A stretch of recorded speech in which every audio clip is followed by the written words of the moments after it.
Nah, begitu dalam situasi yang sedemikian ini, ya demikian ribet itu, bahwa ini bener iki.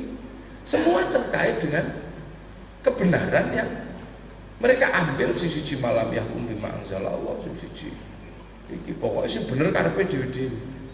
Pokoknya nek kowe ngene ra entuk swarga, ngene ra cocok karo Quran.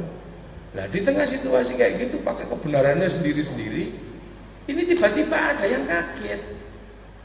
Kenapa? Karena tiba-tiba ada seorang perempuan, ini perempuan yang mengagetkan kaum muslimin yang ribut itu, yang suka benernya sendiri-sendiri. Kan memang situasi itu ada perempuan yang bikin heboh, namanya Robiah Al-Ada. Ya, ini heboh karena terus mengingatkan kembali kepada Allah, bukan kepada ciptaan Allah. Kamu ribut surga itu kan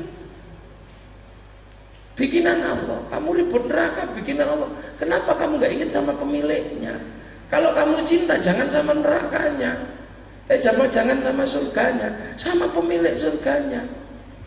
Nah, siapa yang gak kaget dalam situasi orang merasa benar sendiri gitu, tiba-tiba Robi ala Dawiyah bersyair, ya Allah, kalau ada nikmat buat saya di dunia, gak usah deh, saya gak butuh, kasihkan musuh-musuhmu aja.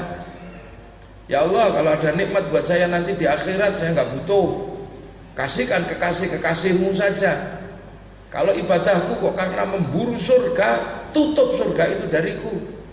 Kalau beribadah kok karena takut neraka, buka saja neraka itu, bakar aku di dalamnya.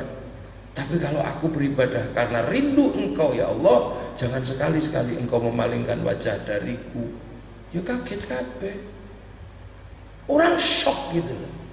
Jadi tiba-tiba loh, kok kemarin kita ribut masalah surga dan neraka, tiba-tiba ini ada seorang perempuan sudah gak mempersoalkan surga dan mempersoalkan neraka, tapi rindu pada pemilik surga dan neraka.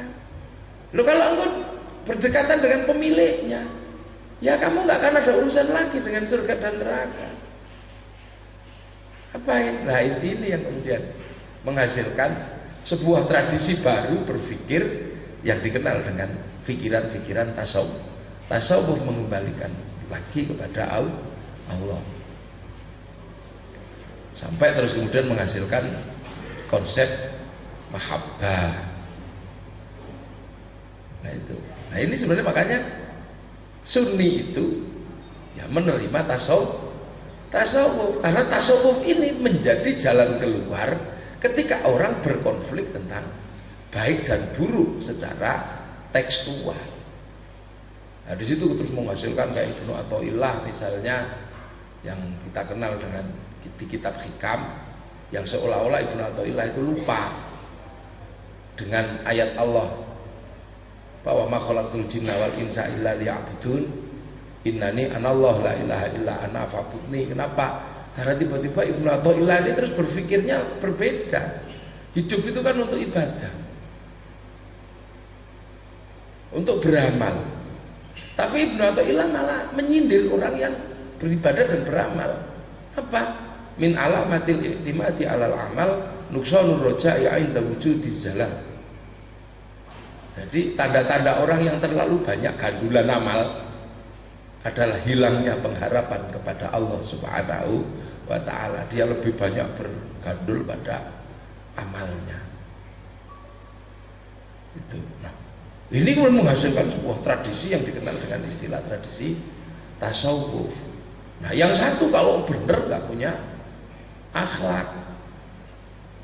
Nah, yang satu memikirkan bagaimana kebenaran itu sampai kepada Allah. Nah, itu dikawinkan sama Abu Hasan Al-Asy'ari yang kemudian dikenal dengan istilah ahli sunnah wal jamaah.